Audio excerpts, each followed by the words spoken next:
Jen. I'm Chris. And we all GeekChic Promotions. And this is Nerd Rage. Yay. Yay. It is pre-recorded. Unfortunately, it's great to be at Rose City Comic Con this weekend. Yes, not unfortunately. But unfortunately, I'm not with you. That's right.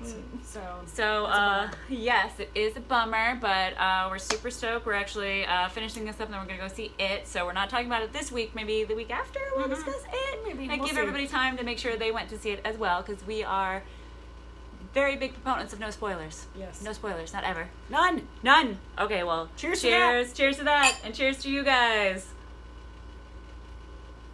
All right. Happy Rage. So, not so much Rage. We are just really shocked at the cast announcement that happened this past week for Suicide Squad.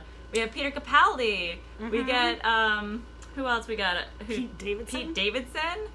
Like, That guy's having a glow up. I don't know why, but yeah, I don't know where it came from. For real, don't understand it, but it is what it is. Okay. I guess. We'll see. But yeah, they're pulling out all the stops. I mean, it's we have Idris Elba, Jai Courtney coming back. We also, my favorite, they have now cast Nathan Fillion as the villain, which I'm super excited about. I need more Nathan Fillion in my life. Yes, and also John Cena. John Cena! Which I will always take more John Cena. I will always take more John Cena. And Taika Waititi is going to be in there, which is amazing. So obviously James Gunn is directing this one. It's when they fired him off of Guardians of the Galaxy, and he went, fine, I'm going to go do Suicide Squad. Yeah, DC and then, was like, thank you, Marvel, yes, we'll take thank that. you, and literally made it amazing. Yeah. Immediately cast all the right people. All the right people. So I have hope. Yeah, I have hope as well. Viola Davis. God, the garbage pile of that last movie. Woo! And it's so weird because it was the like Oscar-winning garbage pile. But it's like it was such a trip because it felt like it was 3 movies in one, and there's just all these points. It was just like, but why though? Yeah. But like, why though? It seemed all over the place. Obviously, Will Smith did not come back. So for obvious reasons, yeah, like. And I love just Will Smith because that was the thing about Will Smith as Deadshot in that he was just Will Smith. Yep. And not to say that like he was bad or anything, because Will Smith is so charming and amazing no matter what he does. Like he breathes and it's like preach. And you know what? Quick tangent about Will Smith. Yes. Did you happen? Probably not because we've both been super busy. But I was made to watch the new Bad Boys trailer for oh the my movie. God! Okay, so excited for Bad Boys. Martin Lawrence and Will Smith are back reprising the roles. Will Smith hasn't changed. It is crazy. He looks exactly the same. While poor Martin Lawrence has aged quite a lot. He has aged. He's gotten a little. He's a little fluffier. Yes, a little. Which, no judgment. What do we say? It's fat bitch fall now. Yeah, it's our time to shine. I, by all means, can relate. To that. To when you look at yourself 15 years later and you're like, oh shit, I thought I was fat. It looks like I ate myself. I wish I was that fat. Yeah, right. When I thought I was fat. Yeah, right. So anyway, I can understand why Will Smith didn't want to come. Which, by the way, okay. We're getting on this Bad Boys thing. All right. I mean, just go. Go. It's okay. If you haven't watched our channel before, this is what we do. This is what we do. Yeah. So they found a director who apparently can mimic the style of what's his face. Who directed the other ones? Yes, Victoria's Secret. Yeah, Armageddon. We know. You know what we're talking about. I'm totally blanking on his name. Now it's going to make me mad to look it up. The one who has not been Me Too'd yet, against all odds. Against all odds. Shocking. Shocked. Which, as Marcus pointed out, can you really Me Too? Can a prostitute Me Too you? The burn. Anyway, I can smell the smoke from here. Ooh. Yeah, so... Why can't I remember saying? God, that's going to bug me. And we're not live, so we're not I can't even live. Ask somebody to look it up for me. Anyway, so they got a young director. Very, very young. Yes. Probably as young as what's-his-face was when he first directed Bad Boys. The person that's going to... You are all going to murder us in the comments. You're going to murder us for not... Murder us in the comments. remembering his name, because this is what happens live. I'm dead inside right now. I'm so angry that I can't remember this. Anyways, just keep going. I have his face in my head, too. I know. With his hair. Yeah, and the unbuttoned shirt. Hair. And Cameron. James. No, it's not James Cameron. No. It's the other guy. It's the other guy. Okay, just keep it going. Just keep it going. We'll figure it out later. So anyway, so apparently this new director has done a couple short films and like something else, and now he's doing Bad Boys, and literally is just mimicking, what's his name? Not mimicking the original director. That's how we'll say it. And I don't know how I feel about that. I totally left the AC on. I just realized during this. Sorry, it's probably very loud in here, but it's hot It's AF hot. Yeah. here in Los Angeles. Yeah, it's been over 100, so it's fine. Anyway, back to Suicide Squad. Suicide Squad. I am very interested to see if they're just going to pretend the last movie just didn't exist and just move on. I'm interested in that as well. I mean, they do have some returning characters. Yes. So I feel like, okay. Is she coming back? Oh, yeah. Oh, she's doing Birds of Prey. I don't think she's a part of this. Which she also produced, by the way. I didn't know that. Yeah, so that's, I believe the trailer was released. Or no, maybe it was just an announcement that was I think released. it was just the announcement. No. Okay, so it's either Suicide Squad or Birds of Prey. Now I can't remember, but one of them got leaked online. Oh yeah, that random, like her dancing, right? Yes, and I remember that like a month or two ago. I believe that we're going to be seeing the full trailer for it in front of it. Ooh. So that's what I was led to believe by people in the industry. So yes, it was not meant to be leaked. It was supposed to be exclusive only to people who go see certain movies, and so yeah, we'll see. We'll see. I can't remember if it's Suicide Squad. I feel like it was something to do with Margot Robbie. So yeah, so Michael Bay. Oh my god, that totally just hit me. I knew it was going to. I was like, just keep talking. Just keep it going. Keep it going. Keep it going. We'll remember. Michael Bay. My God. Okay. Michael Bay. Duh. Okay. Yes. Okay. Anyway. Don't mind us. We've been drinking wine. I know. I'm like, this is like glass 3, so please. Forgive us. Mm-hmm. We's pretty. Yes. Anyway, I'm super excited for Nathan Fillion because that is going to bring a level of fun to Suicide Squad. He's so good. And I hope, because I don't know if you've noticed this, ever since Firefly was canceled, every single role Nathan has ever played, there's always a reference to Firefly. Is there really? And no matter what movie, what TV show, there's always a reference to Firefly. And I think my favorite was when he was in the Percy Jackson movies. Mm-hmm. And he's like, yeah, all the best shows get canceled. And like literally stares directly to camera pretty much. And it was so funny. And then of course Castle was like, I'm a space cowboy. Like obviously. I watched The Rookie and I didn't catch anything, and I wonder if now if I just wasn't listening. Yes, somebody I can't remember, but it was early on. But he only drops it once. It's not like that's it. Every episode. But yeah, I missed it. I need to watch The Rookie. I keep hearing good things about it. Yeah, it's I just love definitely him so for people much. in my age range. It's very funny because I follow him on Instagram, and he posts a lot of stuff like behind the scenes, and he posted a reference to Castle, but from The Rookie. And he was like, yeah, most of you aren't going to get this, but your moms will. And I laughed so hard because I am not a mom, obviously, but like... My mom loves Nathan Fillion. As soon as she saw Firefly for the first time, she was like, oh, goodness, what a man. A lot of my high school friends who are now moms watch Nathan Fillion.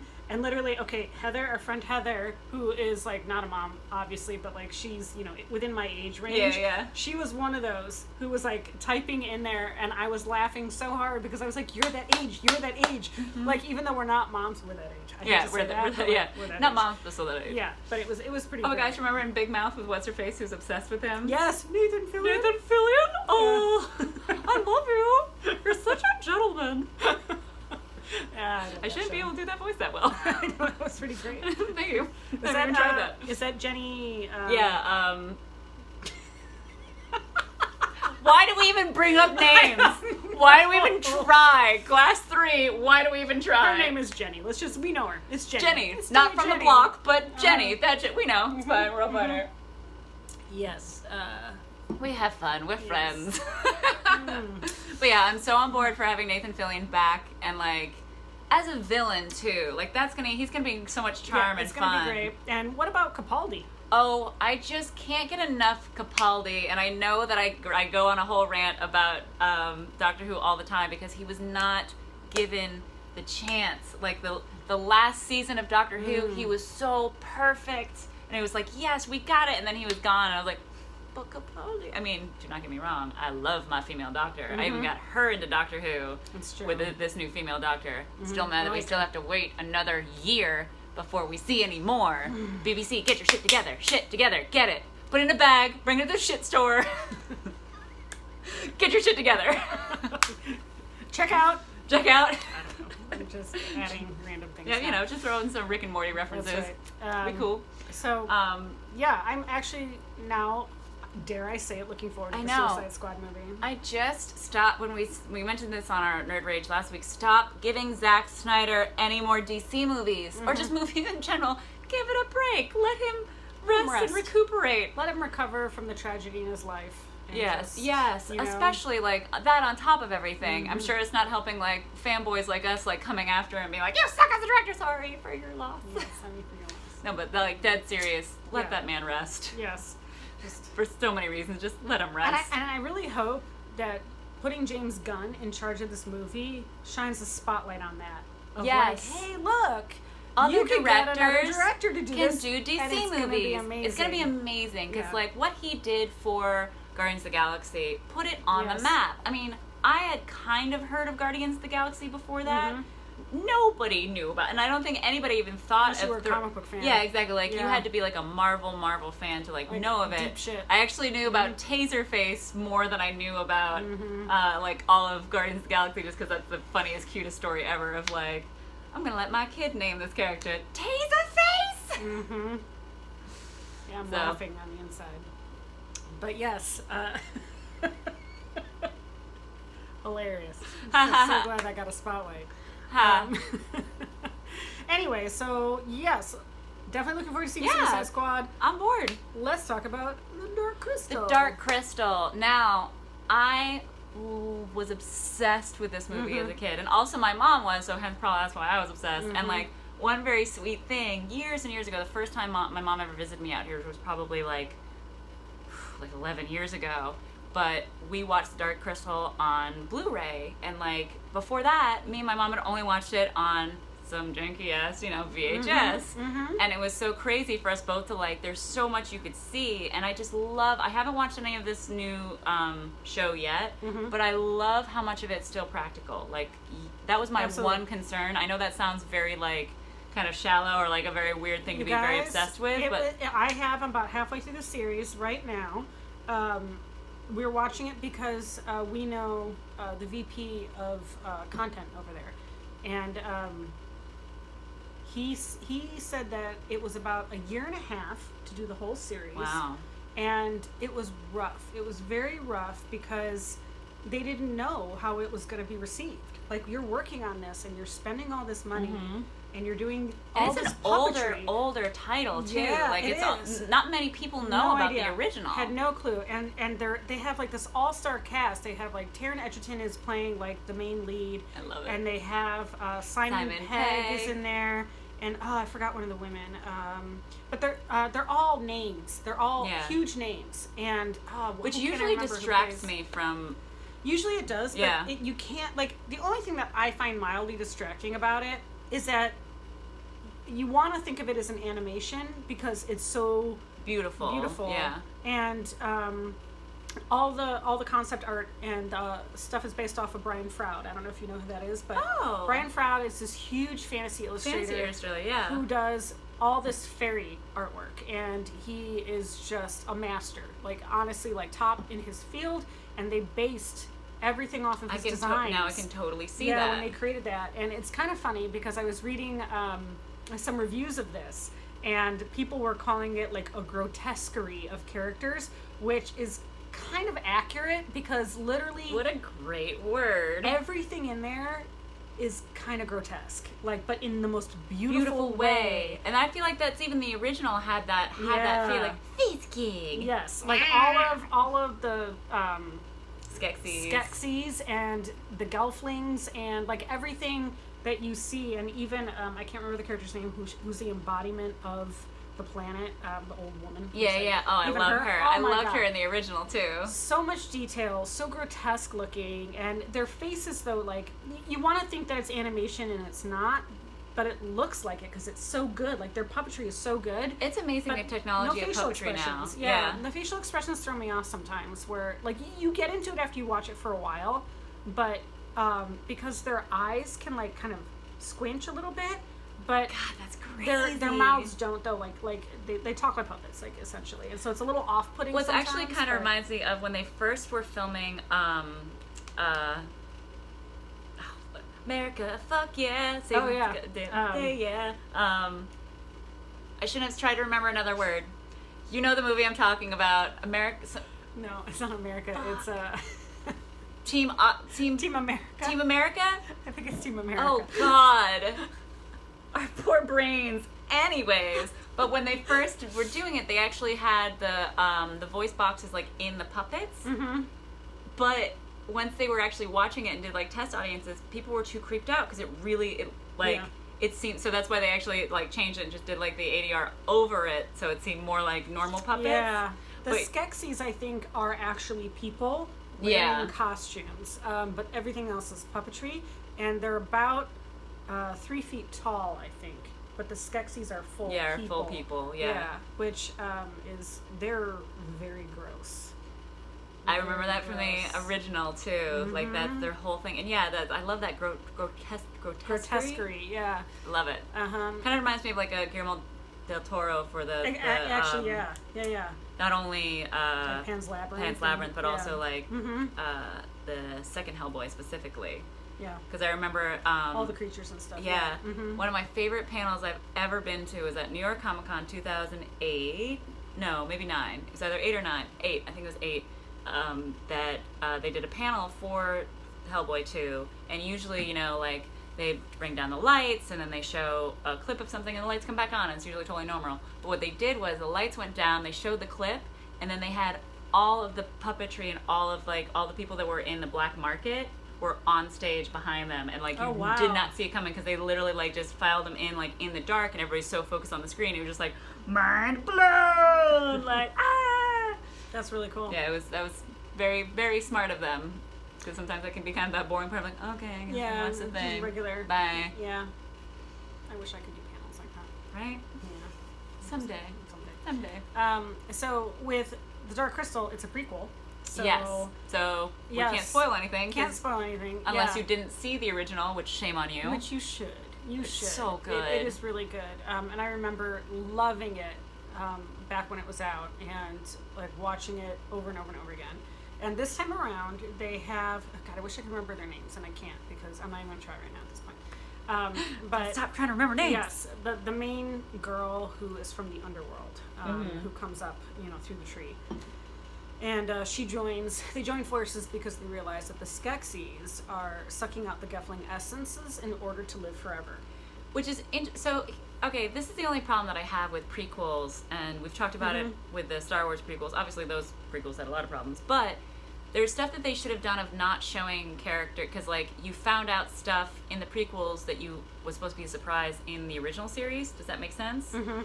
So, like, for instance, in Star Wars, we should have never seen Yoda, because that should have been the surprise. Because the surprise when you finally meet Yoda in Empire Strikes Back is that, like, this war hero that you hear about is this tiny little, like, ridiculous creature. Right. Yep. So it should have just been, in the prequels, there should have just been stories of, like, you know, Master Yoda totally, like, annihilate this, and you just see the aftermath of what he does, and, like, it just builds up this thing so that when you do watch the originals, you know, after the prequels, because there's so many people that grew up with the prequels. You're right.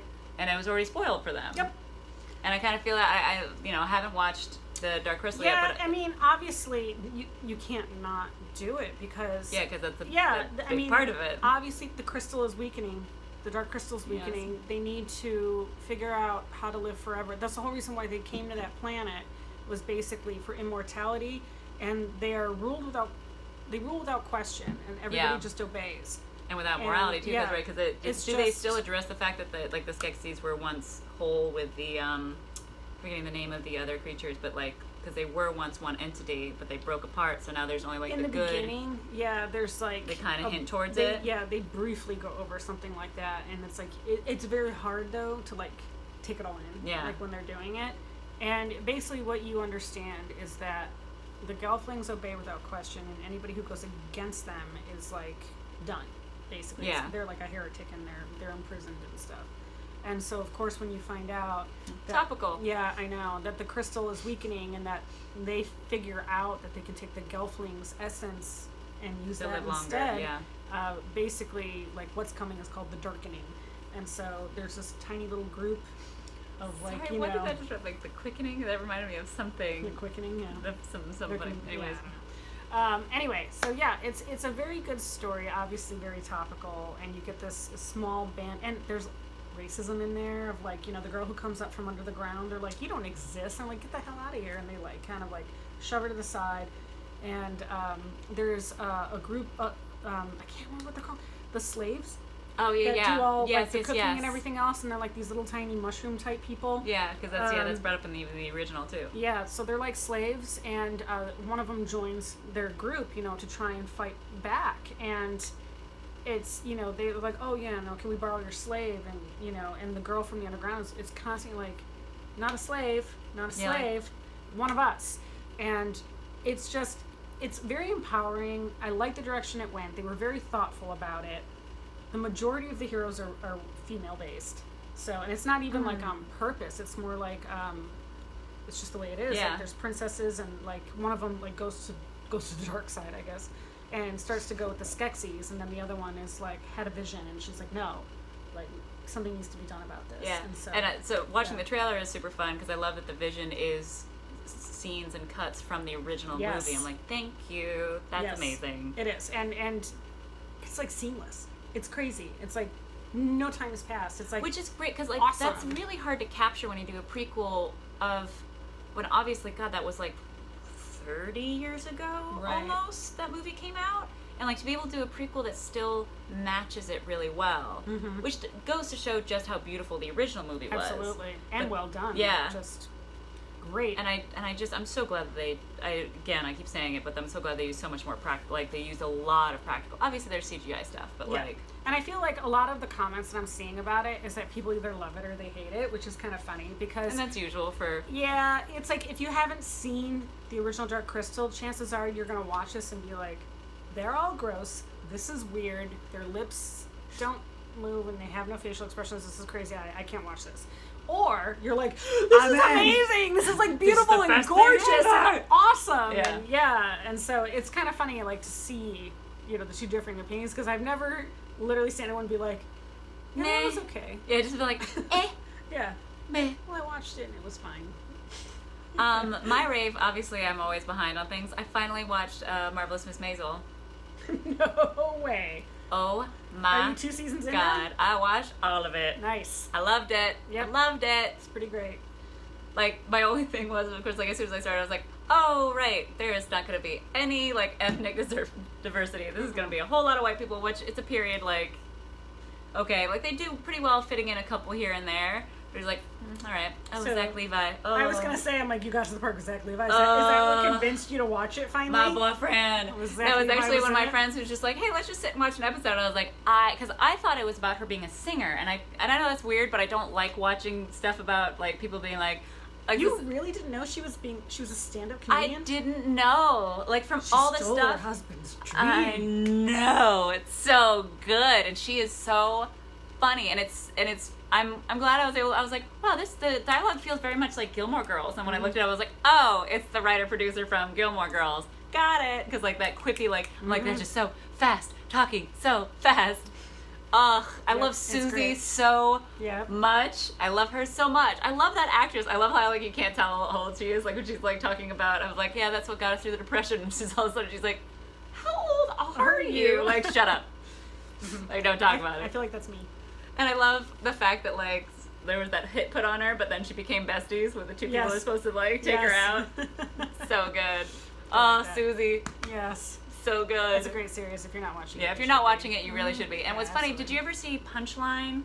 This was years and years ago. I want to say, like, early to mid-90s with Tom Hanks and I'm blanking on her name. Oh, I feel like but I it was watched everything Tom Hanks. But it was if you've never seen Punchline, it's an amazing movie, especially because it was coming off the cusp of when, like, stand-up comedy was the best. Like, it was of the golden era of, like, basically the 70s and 80s were, like, the best time for stand-up comedy. Because, unfortunately, I kind of feel like the internet and TV kind of ruined stand-up comedy. Like, let's be real. But it's this amazing story of, and we shouldn't try to remember names after 3 glasses of wine, but she is a housewife and just starts doing it, and, like, yes, she's a little bit older and doesn't have, like, a great relationship with her husband, and Tom Hanks kind of takes her under his wings, but then also kind of falls in love with her, and it's this very, it's a great story.